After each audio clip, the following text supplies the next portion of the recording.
Hi, welcome back to Anju sweet home. നമ്മളിന്ന് ഗുരുവായൂരാണ് കേട്ടോ പോകുന്നത്. അതെ, അപ്പൊ നമ്മളിന്ന് ഗുരുവായൂരോട്ടാണ് പോകുന്നത്. ഞാൻ വോയിസ് ഓവർ കൊടുക്കാതെ നേരിട്ട് സംസാരിച്ചതാണ്. പക്ഷെ ബാക്ക്ഗ്രൗണ്ടിൽ ഫുള്ള് നമ്മൾക്ക് അവിടെ ഉള്ള നോയ്സ് കൂടുതൽ. അപ്പൊ അതുകൊണ്ടാണ് ഞാൻ ഒന്നും കൂടെ വോയിസ് ഓവർ കൊടുക്കുന്നത്. അപ്പൊ ഇത് ഞാനും മക്കളും കൂടെയാണ് പോകുന്നത്. പിന്നെ ഇളയ മോളുടെ ഫ്രണ്ടിന്റെ അമ്മയും ചേച്ചിയും കൂടെ ഉണ്ട്. അപ്പൊ അവരെ ഞാൻ ഈ വീഡിയോയിലൊന്നും കാണിക്കുന്നില്ല. അവരുടെ പ്രൈവസി നമ്മൾ മാനിക്കണമല്ലോ. അപ്പൊ ഞാന് ഫസ്റ്റ് ടൈമാണ് ഞാനും മക്കളും ഒറ്റയ്ക്ക് ഏതെങ്കിലും ഒരു സ്ഥലത്ത് പോകുന്നത്. എന്റെ ലൈഫിലെ ഫസ്റ്റ് ടൈമാണ്. കാരണം ഞാൻ ഈ തിരുവനന്തപുരത്തിനകത്ത് എല്ലായിടത്തും ഞാൻ പോകും വണ്ടിയില്. പക്ഷെ ഒറ്റയ്ക്ക് തിരുവനന്തപുരം വിട്ടിട്ട് ഒരിടത്ത് പോകുന്നത് ഇത് ഫസ്റ്റ് ടൈമാണ് കേട്ടോ. അപ്പൊ ഹസ്ബൻഡ് ഞങ്ങളെ കൊണ്ടാക്കാൻ വന്നിരിക്കുന്നതാണ്.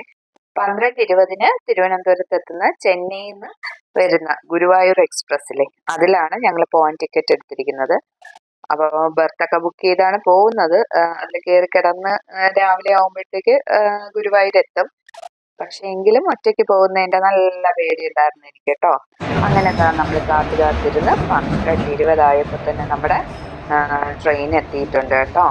ചെന്നൈ ഇന്ന് വരുന്നതാണ് ഗുരുവായൂർ വരെയുള്ളത്. ചെന്നൈ ഗുരുവായൂർ എക്സ്പ്രസ് ആണ് കേട്ടോ. അപ്പൊ അത് കറക്റ്റ് സമയത്ത് തന്നെ എത്തിയിട്ടുണ്ട്.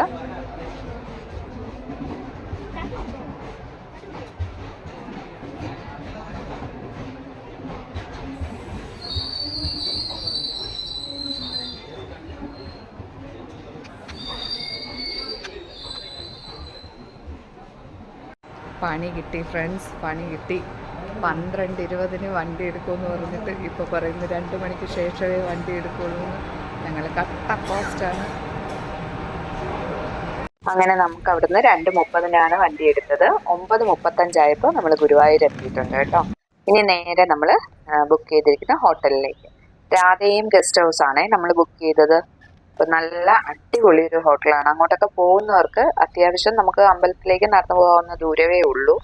ഞങ്ങൾ സാധാരണ എടുക്കുന്ന ഹോട്ടലിനേക്കാളും കുറച്ചും കൂടെ ദൂരമുണ്ട്. പക്ഷെ നല്ല നീറ്റ് ആൻഡ് ക്ലീൻ ആണ്. അതുപോലെ തന്നെ അവിടുത്തെ സ്റ്റാഫ്സ് ആയാലും നമുക്ക് നല്ല സർവീസ് ആണ് തരുന്നത്. അതുപോലെ തന്നെ നമുക്ക് അത്യാവശ്യം അങ്ങോട്ടും ഇങ്ങോട്ടും പോകാൻ വണ്ടിയൊക്കെ വേണമെങ്കിൽ അവർ തന്നെ വിളിച്ച് അറേഞ്ച് ചെയ്ത് തരുന്നുണ്ട്. ഇവിടെ കണ്ടോ, കയറുമ്പോൾ തന്നെ വലിയൊരു ഭഗവത്ഗീത വെച്ചിട്ടുണ്ട്. കണ്ടോ, നല്ല ഭംഗിയുണ്ട് കേട്ടോ. വലിയൊരു ഭഗവത്ഗീതയാണ് കേട്ടോ. അതും ഒക്കെ നല്ല റൂമും ഒക്കെ നല്ല ഇതാണ്. അപ്പൊ നമുക്ക് നേരെ റൂമിലേക്ക് പോവാം. അപ്പൊ നമ്മൾ ബുക്ക് ചെയ്തിരുന്ന റൂം എന്ന് പറയുന്നത് 410 410 കേട്ടോ. അപ്പൊ അതിന്റെ ചെറിയൊരു റൂം ടൂർ കാണിക്കാം. ഇപ്പം ഞാൻ പറഞ്ഞല്ലോ, ഫ്രണ്ട്സും കൂടെ ഉള്ളത് കൊണ്ട് ഞാൻ നല്ല ഡീറ്റെയിൽഡ് ആയിട്ടൊന്നും കാണിക്കുന്നില്ല. അവരില്ലാത്ത രീതിയിലാണ് എടുത്തിരിക്കുന്നത്. അപ്പൊ കയറുമ്പോ തന്നെ സൈഡില് ഇതുപോലെ വലിയ 3 ടോൾ യൂണിറ്റ് പോലെയുള്ള 3 കബോർഡുകളുണ്ട്. നല്ല സ്പേഷ്യസ് ആയിട്ടുള്ള നല്ല 3 കബോർഡ്. പിന്നീടാണ് ഞാൻ ശ്രദ്ധിച്ചത് അതിലൊരു കബോർഡിന്റെ താഴെയായിട്ട് ഒരു ലോക്കറും നമുക്ക് അവൈലബിൾ ആയിട്ടുണ്ട് കേട്ടോ. അതിനുശേഷം ഒരു മിററുണ്ട്. മിററിന്റെ നേരെ ഓപ്പോസിറ്റ് ഒരു ബെഡാണ്, ഡബിൾ ബെഡാണ് കേട്ടോ. അപ്പൊ വന്ന ഉടനെ തന്നെ ആശാത്തി കട്ടിൽ ഇരുന്ന് ബാഗിൽ സാധനങ്ങളൊക്കെ വലിച്ചിടാൻ തുടങ്ങി. പിന്നെ നല്ല നീറ്റ് ആൻഡ് ക്ലീൻ ആയിട്ടുള്ള ടോയ്ലറ്റ്. ഒരു സ്റ്റെറിലൈസ് ചെയ്ത് ടോയ്ലറ്റിന്റെ കമ്മോഡൊക്കെ വെച്ചിട്ടുണ്ടായിരുന്നു കേട്ടോ. അതെനിക്ക് ഭയങ്കരമായിട്ട് ഇഷ്ടപ്പെട്ടു. പിന്നെ നല്ല ടവലുകളും എല്ലാം ഫെസിലിറ്റിയും ഉള്ള നല്ലൊരു ഹോട്ടൽ. അപ്പൊ ഹോട്ടലിൽ കയറി ഒന്ന് ഫ്രഷ് ആയിട്ട് ഞങ്ങൾ ഗുരുവായൂർ അമ്പലത്തിൽ വന്നു. പിന്നെ രാവിലെ അത്യാവശ്യം നല്ല തിരക്കാണ്. അതുകൊണ്ട് തന്നെ നമ്മൾ തൊഴാൻ നിന്നില്ല. അവിടെ കയറി അന്നദാനം ഉണ്ടല്ലോ, അത് ഭക്ഷണവും കഴിച്ചിട്ട് ഞങ്ങൾ നേരെ പുന്നത്തൂർ ആനക്കോട്ടയിലേക്കാണ് വന്നത്. ഇപ്പൊ പുന്നത്തൂർ ആനക്കോട്ടയെ കുറിച്ച് അറിയായിരിക്കും. അമ്പലത്തിൽ നിന്ന് വെറും 3 കിലോമീറ്റർ അകലത്തിലാണ് പുന്നത്തൂർ ആനക്കോട്ട സ്ഥിതി ചെയ്തത്. ഇത് മുൻപ് ഒരു പ്രാദേശിക ഭരണാധികാരിയുടെ ഒരു കൊട്ടാരമായിരുന്നു. എന്നാൽ കൊട്ടാരം ഗ്രൗണ്ടിൽ ഇപ്പോൾ ഗുരുവായൂർ ക്ഷേത്രത്തിലെ ആനകളെ പാർപ്പിക്കാനാണ് ഉപയോഗിക്കുന്നത്. ആനകളെ പാർപ്പിക്കുകയും അവയ്ക്ക് വേണ്ട പരിശീലനം നൽകുകയും ഒക്കെ ചെയ്യുന്നുണ്ട്. ഇത് 11.5 ഏക്കർ സ്ഥലത്താണ് വ്യാപിച്ചു കിടക്കുന്ന ഒരു ഇതാണ്. മാത്രമല്ല ഇവിടെ പാപ്പാന്മാർക്കുള്ള പരിശീലനം നടത്തുന്ന ഒരു സ്കൂളും ഇവിടെ പ്രവർത്തിക്കുന്നുണ്ട്. ഭഗവാന് വഴിപാടായി ലഭിക്കുന്ന ആനകളെയാണ് ഇവിടെ കൂടുതലും പാർപ്പിക്കുന്നത്. ഗജപൂജ, ആനയൂട്ട് എന്നീ ആചാരങ്ങൾ ഇവിടെ ഗണപതിക്കുള്ള വഴിപാടായി ആചരിക്കുന്നു. നമ്മുടെ ഗുരുവായൂർ കേശവൻ എന്ന പ്രശസ്തനായ കണ്ണന്റെ പ്രിയങ്കരനായ ആനയും ഇവിടെയാണ് പാർപ്പിച്ചിരുന്നത്. ചെറിയൊരു എൻട്രി ഫീ ഉണ്ട്. മുതിർന്നവർക്ക് 20 രൂപയും 10 വയസ്സിൽ താഴെയുള്ള കുട്ടികൾക്ക് 10 രൂപയുമാണ്. വീഡിയോയോ ഫോട്ടോകളോ ഒക്കെ എടുക്കുന്നതിന് ക്യാമറയും ഫോണും അലോ ചെയ്യുന്നതിന് ഒരു 25 രൂപയും കൂടെ അവര് ചാർജ് ആക്കുന്നുണ്ട്. അപ്പൊ നമ്മൾ ആദ്യമേ തന്നെ അതിനുള്ള പൈസയും കൂടെ അടച്ചാണ് കയറുന്നതെങ്കിൽ നമുക്ക് ടെൻഷൻ ഇല്ലാതെ വീഡിയോ എടുക്കാം. ഒരിടത്തും ആരും നമ്മളെ തടയുമൊന്നുമില്ല കേട്ടോ വീഡിയോ എടുക്കാനായിട്ട്. നോ എൻട്രി പറഞ്ഞിരിക്കുന്ന അങ്ങോട്ട് കയറാൻ പാടില്ല. അതേ ഇതാണ് അവിടുത്തെ ആനകളൊക്കെ കുളിക്കാനൊക്കെ ഉപയോഗിക്കുന്ന കുളമാണ് കേട്ടോ. അപ്പൊ അതിനുശേഷം ഇവിടെ നിന്ന് അങ്ങോട്ട് ആനകളെ ഉള്ളൂ. പിന്നെ ഇപ്പൊ എന്ന് പറയുമ്പം എല്ലാവരും നല്ല മതപ്പാടുള്ള സമയമാണ്, നല്ല ചൂട് സമയമല്ലേ. അപ്പം അതുകൊണ്ട് തന്നെ എല്ലായിടത്തും കൂടുതലും ആനകൾക്ക് മതപ്പാട് ഇളവിയിട്ട് അങ്ങനെ മാറ്റിയൊക്കെ നിർത്തിയിട്ടുണ്ട്. അതുകൊണ്ട് മുൻപ് ഞങ്ങൾ പോയപ്പോ കണ്ട അത്രയും എണ്ണം ആനകളെ ഇപ്പൊ നമ്മളിങ്ങനെ നടന്നു പോകുന്ന വഴികളിൽ കാണാനൊന്നും പറ്റുന്നില്ലായിരുന്നു കേട്ടോ. അപ്പൊ ദേ ഈ ആനയെ കണ്ടോ, ഇത് ഭയങ്കര ഡാൻസ് കളി കേട്ടോ. ഇത് ഡാൻസ് കളിക്കുന്ന കണ്ടിട്ട് നമ്മുടെ മാതുക്കുട്ടി ഫ്രണ്ടിൽ ചെന്ന് നിന്ന് അതിന്റെ ഫ്രണ്ടിൽ ചെന്ന് നിന്ന് അതിനെ കൂട്ട് ഇങ്ങനെ ഡാൻസ് കളിക്കുന്നുണ്ടായിരുന്നേ. അപ്പൊ അതിന്റെ വീഡിയോ ഇടയ്ക്ക് വെച്ച് ഓഫ് ആയിപ്പോയി, ഞാൻ കണ്ടില്ല കേട്ടോ. ഞാൻ വീഡിയോ എടുത്തേ. അപ്പൊ അത് കഴിഞ്ഞ് ഇങ്ങനെ തലയാട്ടിക്കൊണ്ട് എന്നിട്ട് മാധു സ്റ്റോപ്പ് ചെയ്യുമ്പോഴത്തേക്ക് ഈ ആനയും അതേപോലെ പൗസ് ചെയ്തതുപോലെ വാലും വെച്ച് തുമ്പിക്കൈയും വെച്ച് അങ്ങനെ നിൽക്കും. വീണ്ടും അവൾ ആടി തുടങ്ങുമ്പോഴത്തേക്ക് അതും ഇങ്ങനെ അതേപോലെ തുമ്പിക്കൈ ഇങ്ങനെ മുഖം ഇങ്ങനെ അതേപോലെ തലതായി കണ്ടോ നിങ്ങള്, ഇതേപോലെ അതും ഇട്ടാട്ടും കേട്ടോ. അവസാനം ഞാൻ പറഞ്ഞു വാവെ പറഞ്ഞിട്ട് വാ, പോയിട്ട് പിന്നെ വരാം എന്ന് പറയാന്നൊക്കെ പറഞ്ഞപ്പോ അതേപോലെ പറഞ്ഞിട്ടാണ് പോയത് കേട്ടോ. എന്നിട്ട് കുറച്ചു ദൂരം അങ്ങോട്ട് പോയപ്പോ ഇതൊന്ന് ചിഹ്നം വിളിക്കുകയും ചെയ്തു. അപ്പൊ ഞങ്ങൾക്ക് ഭയങ്കര അതിശയമായിരുന്നത്. ആനയ്ക്ക് അവള് പോയത് ചിലപ്പം എന്ത് പോവുകയാണോ എന്നുള്ള രീതിയിലൊക്കെ ചോദിച്ചതായിരിക്കാം. അതേ കണ്ടോ, പിന്നെ വരാം, ഉമ്മ ലവ് യു എന്നൊക്കെ പറഞ്ഞിട്ട് പോവാണ്. ആശാത്തി കുറച്ചങ്ങോട്ട് മൂവ് ആയി കഴിയുമ്പോഴത്തേക്ക് ഇതൊന്ന് ചിഹ്നം വിളിച്ചു. പക്ഷെ അതിന്റെ വീഡിയോ ഒന്നും ഇല്ല കേട്ടോ. അപ്പൊ അതുപോലെ ഒത്തിരി ആനകൾ അറിയാലോ, ആനക്കുട്ടിൽ എന്ന് പറയുമ്പോ ആനകളുടെ സ്ഥലമാണ്. അപ്പൊ പിന്നെ അവരായിരിക്കുമല്ലോ കൂടുതലും. ഇതെല്ലാം നമ്മുടെ ഭഗവാൻ കണ്ണന്റെ മുമ്പില് ഭക്തജനങ്ങൾ സമർപ്പിച്ച ആനകളാണ് കേട്ടോ.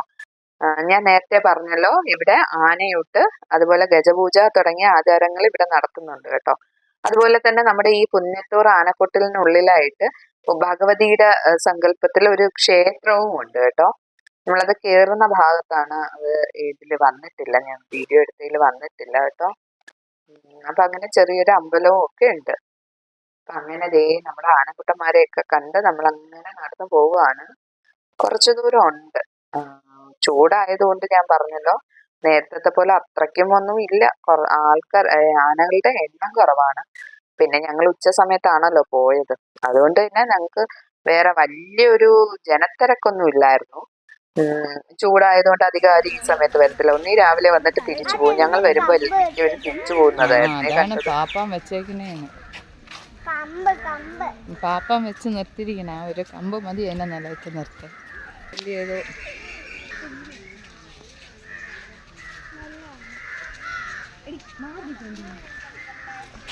പൊന്നും അവിടെ നിന്നില്ല, ഞാൻ ഒരു സിംഗിൾ ഫോട്ടോ എടുക്കും. അല്ലെങ്കിൽ വണ്ടി വരണം.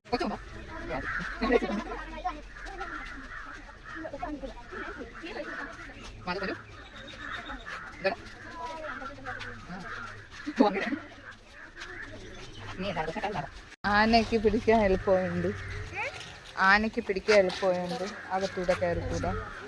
അടുത്ത് പോയ ആനയ്ക്ക് തുമ്പി വെച്ച് ഇങ്ങനെ ഒരു തട്ട് തരാനല്ലേ ഉള്ളൂ. അങ്ങനെ ആരും പോവാതിരിക്കണമെന്ന് നോക്കാനാണ്. അതുകൊണ്ട് അതുപോലെ അവിടെ ഇവിടെ ആയിട്ട് അങ്കിളുമാരിരിക്കണുണ്ടോ, അതോ ഇപ്പുറത്ത് പോക്ക് ചെയറിലിരിക്കണുണ്ടോ? നിന്നെ പോലെയുള്ള ഏതെങ്കിലും ഒരു ചട്ടമ്പി പോയാലാ. ഇപ്പൊ മതപ്പാട് ഇളകിയിരിക്കുന്ന ആനകൾ മാത്രമല്ല, ഇതുപോലെയുള്ള കുസൃതി കുടുക്കകളും ഉണ്ട് കേട്ടോ. ആശ ഭയങ്കര കുസൃതിയാണ് കേട്ടോ. വെള്ളമെടുത്തിങ്ങനെ നമ്മുടെ മറ്റേ ഇതിൽ കൂടെ ചീറ്റിക്കത്തില്ലേ, അതേപോലെ വാട്ടർ ഫൗണ്ടനിലൊക്കെ ചീറ്റിക്കും പോലെ തുമ്പിക്കൈ വെച്ച് ചീറ്റിക്കലും ഭയങ്കര ഡാൻസും അങ്ങോട്ടോട്ടും ഇങ്ങോട്ടോട്ടും ഭയങ്കര ഇതായിരുന്നു കേട്ടോ. ആശാൻ ഇങ്ങനെ നല്ല ടൈറ്റ് ആയിട്ടാണ് കെട്ടിയിട്ടിരിക്കുന്നത്. അപ്പൊ എനിക്ക് തോന്നുന്നു ആശാൻ ഇച്ചിരി ചട്ടമ്പിത്തരം കൂടുതലുള്ളതാണെന്ന് തോന്നുന്നു. ഒരേ കളി കണ്ടോ, ഡാൻസ് ഒക്കെ കളിച്ചാണ് നിൽക്കുന്നത്.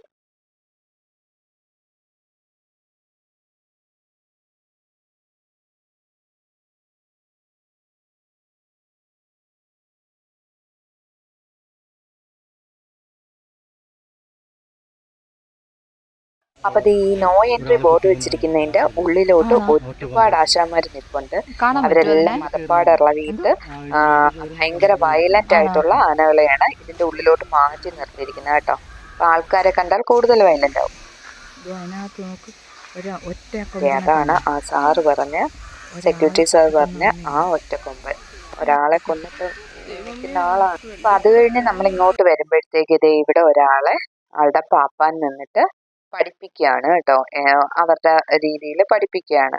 അതായത് പട്ട എടുക്കാനും പട്ട ഒറ്റയ്ക്ക് എടുക്കാനും ഇതുപോലെ കൂട്ടമായിട്ട് എടുക്കാനും ഒക്കെ. ഇതെന്താണെന്ന് അറിയില്ല. അത് ഇവിടെ റാമ്പ് ഷോയ്ക്കൊക്കെ റാമ്പ് ഒരുക്കിക്കുമ്പോൾ ഒരുക്കിയിട്ട് പ്രത്യേകിച്ച് ഒരാളെ അങ്ങനെ നിർത്തിയിട്ടുണ്ട്. എന്താണെന്നൊന്നും എനിക്കറിയില്ല കേട്ടോ. ഇത് കണ്ടോ, അപ്പുറത്തേക്ക് ആന പുറത്തൂടെ എറിഞ്ഞു കൊടുത്തതാണേ. അപ്പുറത്തേക്ക് ആൾ ഇച്ചിരി കുറുമ്പനാണ് കേട്ടോ. അങ്ങനെ ഇതിന് ദേഷ്യം വന്ന് കണ്ടോ, ഇതിന്റെ കൈ ഇരുന്നതിനെ എടുത്ത് അത് എറിഞ്ഞു. പക്ഷെ അത് ആനയുടെ പുറത്തല്ല കേട്ടോ എറിഞ്ഞത്. ഈ ആശാനാണ് അപ്പുറത്തോട്ട് എടുത്ത് എറിഞ്ഞത്. പക്ഷെ ആശാന്റെ തലയിൽ തന്നെ ആശാൻ പനമ്പട്ടയും ഓലയും ഒക്കെ എടുത്ത് വെച്ചിട്ടാണ് ആശാൻ നിന്ന് അപ്പുറത്തോട്ട് എറിഞ്ഞു കൊടുത്തതേ. ഇതേ കണ്ടോ, ഇതിനെ ഇപ്പൊ കുളിപ്പിച്ചിട്ടൊക്കെ നിർത്തിയിരിക്കുകയാണെന്ന് തോന്നുന്നു. നിറച്ച് വെള്ളമൊക്കെ ഉണ്ട് ദേഹത്ത്. അപ്പൊ അതിനുശേഷം വൈകുന്നേരം ഞങ്ങൾ റൂമിൽ വന്നു, ഒന്ന് റെസ്റ്റ് എടുത്തു, ഫ്രഷ് ആയി ഇതേ അമ്പലത്തില് ദർശനത്തിന് വന്നു കേട്ടോ. അപ്പൊ വൈകുന്നേരം വന്നതുകൊണ്ട് തന്നെ ഞങ്ങൾക്ക് വലിയ തിരക്കില്ലാതെ നല്ല രീതിയിൽ ഭഗവാനെ തൊഴുതിറങ്ങാൻ പറ്റി. അപ്പൊ തൊഴുതിറങ്ങി കഴിഞ്ഞിട്ട് നമ്മളിതേ അതിന്റെ ചുറ്റിലും ഇങ്ങനെ നടക്കുകയാണ്. അപ്പൊ ഉച്ചയ്ക്ക് ഞങ്ങൾ അന്നദാനം കഴിക്കാൻ വന്നെന്ന് പറഞ്ഞല്ലോ. അപ്പോഴും ഞങ്ങൾ ഒരു ബോട്ടില് പായസമൊക്കെ മേടിച്ച് റൂമിൽ കൊണ്ടുപോയി ഞങ്ങൾ എല്ലാവരും കൂടെ ഒന്ന് കുടിച്ചായിരുന്നേ. എന്തായാലും ഇവിടുത്തെ പ്രത്യേകത അറിയാലോ, ഇവിടുത്തെ പായസമൊന്നും വാങ്ങിച്ച് നമുക്ക് തിരിച്ച് വീട്ടിൽ കൊണ്ടുപോയി ആർക്കും കൊടുക്കാനൊന്നും പറ്റൂല. പിന്നെ ഭഗവാനെ തൊഴുതിറങ്ങിയപ്പോ ഭഗവാന് നേദിച്ച പഴം പ്രസാദമായിട്ട് കിട്ടിയായിരുന്നു കേട്ടോ. അത് വലിയൊരു ഭാഗ്യമാണ്. ഇപ്രാവശ്യം ഒരുപാട് ഭാഗ്യങ്ങളുണ്ടായി. അങ്ങനെ ഭഗവാനെ നേദിച്ച അന്നദാനം കഴിക്കാൻ പറ്റി, അതുപോലെ പഴം പ്രസാദമായിട്ട് കിട്ടി. അതൊക്കെ ഒരു ഭാഗ്യമല്ലേ. അപ്പൊ അങ്ങനെ കുറച്ച് ഭാഗ്യങ്ങളും കൂടെ ഉണ്ടായിട്ടുണ്ട് ഇപ്രാവശ്യം വന്നപ്പോ. ഞങ്ങൾ ഒറ്റയ്ക്ക് വന്നതാണെങ്കിലും പേടിച്ചും ടെൻഷൻ അടിച്ചും ഒക്കെയാണ് വന്നതെങ്കിൽ ഭഗവാൻ അങ്ങനെ കുറച്ച് അനുഗ്രഹങ്ങളൊക്കെ തന്നു വിട്ടിട്ടുണ്ട്. കളഭം കിട്ടി കേട്ടോ, ഭഗവാന്റെ അകത്തുനിന്ന് കളഭം കിട്ടി. അതൊക്കെ ഒരു ഭാഗ്യമല്ലേ. ദൈവമേ, ഇന്ന് രാവിലെ വന്നപ്പോ ഉണ്ടല്ലോ, രാവിലെ അല്ല ഉച്ചയ്ക്ക് ഒരു 11 മണിക്കൊക്കെ വന്നപ്പോ ഇവിടെ ഉള്ള ജനം കാണുന്നതായിരുന്നു. എന്റെ ഈശ്വര, എന്ത് തിരക്കായിരുന്നെന്നറിയാമോ. ഈ 45 കല്യാണങ്ങൾക്ക് വന്ന പയ്യനും പെണ്ണും അവരുടെ ബന്ധുക്കളും മാത്രം മതിയല്ലോ ഈ അമ്പലം നിറയ്ക്കാൻ. അത്രയ്ക്കും തിരക്കായിരുന്നു. ദർശനത്തിനൊക്കെ ക്യൂ ഇങ്ങനെ മണിക്കൂറുകളോളം നീണ്ട ക്യൂ തന്നെ ഉണ്ടായിരുന്നു. പക്ഷെ ഇപ്പൊ വൈകുന്നേരം വലിയ തിരക്കൊന്നും ഇല്ല കേട്ടോ. പിന്നെ എപ്പോ വന്നാലും നമുക്കിതൊക്കെ മസ്റ്റ് ആണല്ലോ. ഇതെന്റെ ഈ മ്യൂറൽ പെയിന്റിങ് ചെയ്ത ചുമരും അല്ലെ. ഗുരുവായൂർ എന്ന് പറയുമ്പോ തന്നെ ഇതുപോലെ മ്യൂറൽ പെയിന്റ് ചെയ്തതിന്റെ ചുമരിന്റെ ഫ്രണ്ടിലും നമ്മുടെ ഗുരുവായൂർ കേശവന്റെ ശില്പത്തിന്റെ മുൻപിലും അതുപോലെ തന്നെ അമരപ്രഭു അതിന്റെ ഫ്രണ്ടിലും ഒക്കെ നിന്നുള്ള ഫോട്ടോ മസ്റ്റ് ആണല്ലേ. അപ്പൊ ഞങ്ങളും അത് തെറ്റിച്ചൊന്നുമില്ല, എല്ലാരെയും പോലെ ഞങ്ങളും അത് എടുത്തു കേട്ടോ. പിന്നെ പകല് നമ്മുടെ ഗുരുവായൂരപ്പൻ ഓഡിറ്റോറിയത്തില് ഡാൻസ് ഉണ്ടായിരുന്നു. വൈകുന്നേരം ആയപ്പോ അത് മേൽപ്പത്തൂർ ഓഡിറ്റോറിയത്തിലായി ഡാൻസ് പ്രോഗ്രാമുകൾ. അതായത് ഇന്നലെ നമ്മൾ പോയ ഞായറാഴ്ചയാണ്.